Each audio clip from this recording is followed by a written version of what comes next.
हडपसरच्या शहराच्या मध्यभागी असलेलं शिवभोजन थाळी. या शिवभोजन थाळीच्या नावाखाली सर्वसामान्यांची लूट चालली आहे. या ठिकाणी सर्वसामान्यांचे फक्त फोटो काढले जातात, जेवण मात्र दिले जात नाही. हे वास्तव महाराष्ट्र स्पेशलच्या विशेष रिपोर्टमध्ये पहा. महाराष्ट्र स्पेशलच्या या रिपोर्टमध्ये एक वास्तव समोर आलेलं आहे, की जाणाऱ्या-येणाऱ्या जे लोक आहेत रस्त्याने त्यांना बोलावलं जातं, त्यांचे फोटो काढले जातात आणि त्यांना जेवण मात्र दिलं जात नाही. या ठिकाणी शिवभोजन थाळीच्या माध्यमातून अनेक गरजूंना जेवण देण्याचा उपक्रम चालवलेला आहे. परंतु या उपक्रमामध्ये मागील कित्येक महिन्यांपासून जवळजवळ 7 ते 8 महिन्यांपासून या केंद्रांना बिलं मिळालेली नाही आहेत. घरातला खर्च, दुकानाचं भाडं हे सगळी कसरत करत हे व्यवसाय करतायत आणि या व्यावसायिकांना जर निधीच मिळाला नाही तर हे सेवा चालवणार कशी?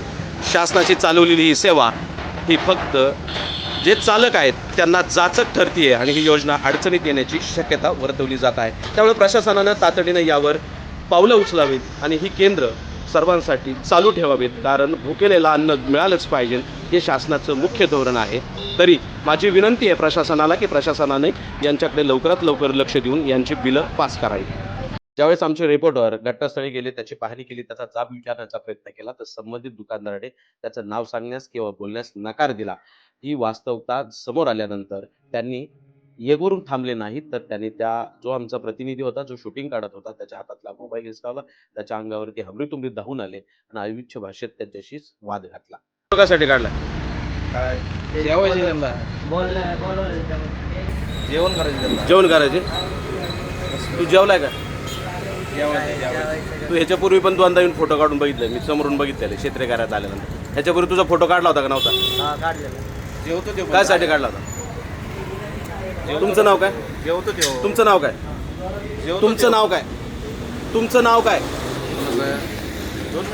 तुमचं नाव काय? ही आहे शिवभोजन थाळीचं केंद्र.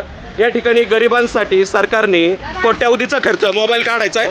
ज्या ठिकाणी केंद्र चालवणारा जो अमोल नावाचा मुलगा होता, त्यांनी कॅमेऱ्यासमोर बोलण्यास नकार दिला, परंतु त्यांनी सांगितलं की शासनाचे पैसे मागील 6-7 महिन्यापासून आलेले नाहीत, त्यामुळे किराणाची उधारी वाढत चाललेली आहे. त्याचबरोबर दुकानाचं भाडं हे सगळं थांबलेलं नाहीत आणि प्रशासन लवकर पैसे देत नाही. एका बाजूला गोरगरीब नागरिकांच्या नावावरती त्यांचे फोटो काढून शासनाचा आकडा फुगवला जातो आणि शासनाच्या तिजोरीतून त्या पैशाची उधळपट्टी केली जाते. मात्र सर्वांना जेवण मात्र दिलं जात नाही. हे कडू वास्तव आपल्या समोर आलेलं आहे. त्याच दरम्यान आम्ही घटनास्थळी गेलो असता एका तरुणाचा फोटो काढताना आम्ही त्याचा व्हिडिओ केला. तर त्या व्हिडिओमध्ये त्या मुलांनी सांगितलं की यापूर्वी माझ्या बरोबरीतून 2-4 वेळा असे फोटो काढले गेलेत, मात्र जेवण दिलं नाही. ही धक्कादायक बाब फार भयानक आहे.